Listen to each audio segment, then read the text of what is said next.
I distinctly remember seeing my daughter first register fear. She was 6 months old. We were on the back porch and she heard the sound of a gas-powered leaf blower and lost her baby shit. I have regular everyday I get older scary, like discovering last week the hair that's been growing on my cheek unbeknownst to me, long, curly, and black like a Hasidic payas. But I don't remember many things scaring me as a child, so I search in the mess of my Messing's brain Google. I would register on my scary scale. There's a faint remembrance of a show called Creature Feature. Remember that, where a creepy hand oozes up in a graveyard? About a 7 on the scary scale for a 5-year-old.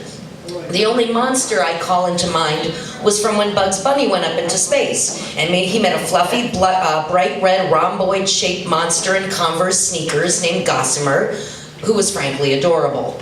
So I expand my brain Google search to a lifetime of nighttime dreams. And there's the one where I casually turn on the light switches only to have them all inoperable.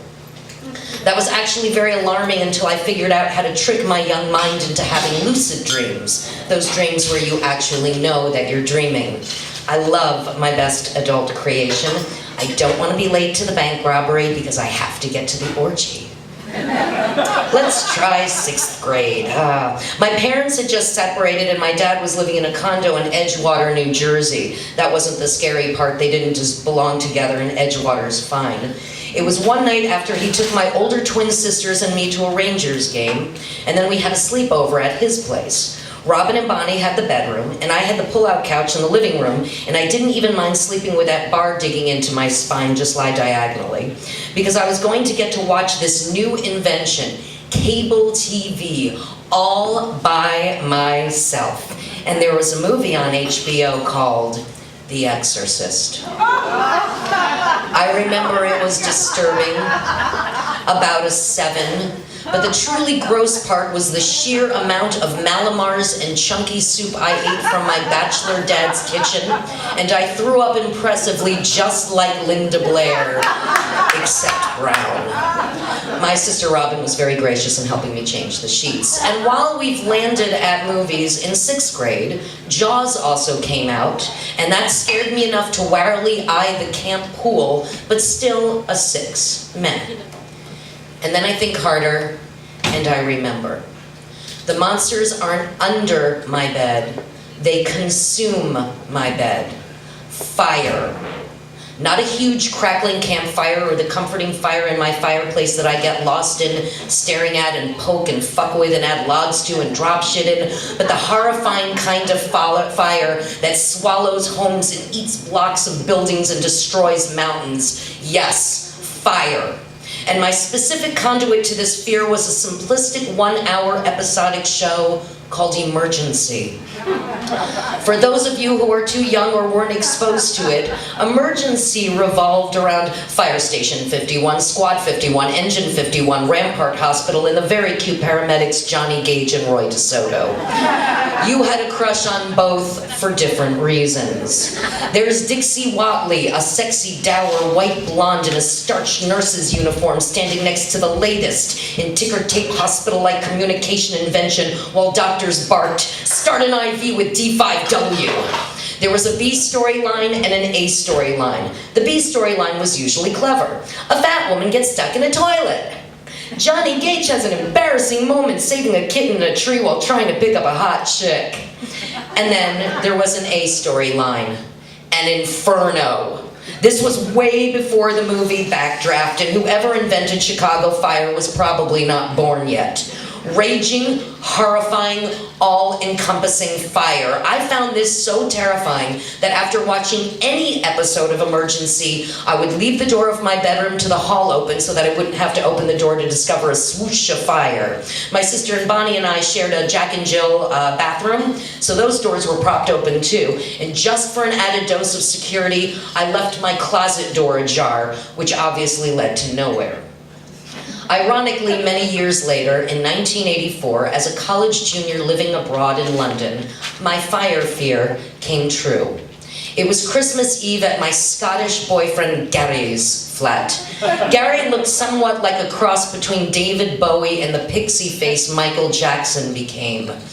He and I were upstairs saying goodnight to his mother and stepfather, who were in a band called The Walk that had a top 10 dance hit in Germany for about a minute. I didn't catch your name. I didn't catch, it was the worst song ever.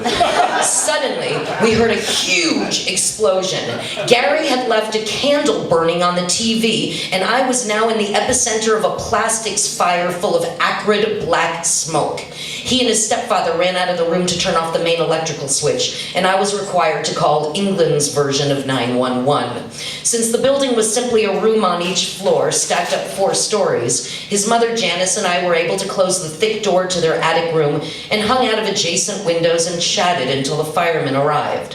We were all covered head to toe in black residue, but we're fine. Except for Gary, who had to go to the emergency room because he had gotten TV glass in his real-life foot. Start an IV with G5W. Frankly, it was the aftermath of the fire that left its mark on me. English plumbing isn't known for great water pressure, and I had a dark gray cast to my body for days. Which brings me to my present-day monster epiphany, when about 10 years ago I decided to Google Gary. Because that's what you do with exes, right? You casually look them up to see what they're up to, right? We've all done that before, right? So pull out your phone, ladies and gentlemen. Gary McKinnon. MCKINNON.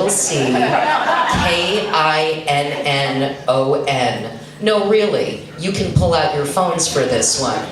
Do it. Google him. No! Google Gary. Pick out your phone. Gary, G-A-R-Y, McKinnon. Capital MCKINNON. Yeah, there you go. Yeah. Kate, why don't you come up and read something for me, Kate? Kate's gonna read from Wikipedia. Because that's usually the first thing that comes up, right? Yep. This is Gary McKinnon.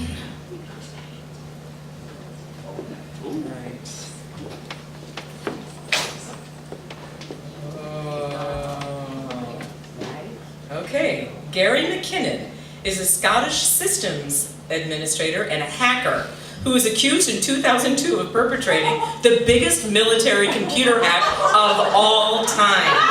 Although McKinnon himself, who has a diagnosis of Asperger's syndrome, states that he was merely looking for evidence of free energy suppression and the cover-up of UFO activity and other technologies potentially useful to the public. On 16 October 2012, after a series of legal proceedings in Britain, Home Secretary Theresa May withdrew her extradition order to the U.S. Nice job, Susan. Thank you. Our government and the English Parliament endlessly debated Gary's fate. The UK wanted to keep him there, and the US was very gung-ho about extraditing him to the States, where he would inevitably spend a lifetime in Leavenworth. He and his case were featured in international periodicals. With help from Paul McCartney, a bunch of music stars like Chrissie Hynde, Bob Geldof, and Pink Floyd's David Gilmour, they actually recorded a Save Gary song. You can find it on YouTube. An updated version of Graham Nash's song Change the World that Gary added vocals to, which I'm quite sure pleased the wannabe rock star in him. I opened up a Details magazine at the hair salon only to find him as the featured story. There were even free Gary McKinnon t-shirts that you could purchase. His mother Janice was all over the BBC, print, radio, and TV interviews pleading for her son and saying he had Asperger's and wouldn't survive prison. And wait a minute, when the fuck did Gary get Asperger's? That's when I got scared. Because shouldn't I have known that I was dating a guy with Asperger's who was ultimately going to fuck with our government's security? I mean, I had only known him to be a very nice guy engaged in the world. Still, when the monster under the bed merges with the one you shared a bed with, sets it on fire, and fucks with the US military, that's a solid 10. And now I'm terrified to Google people I know because of what I might find. Thank you.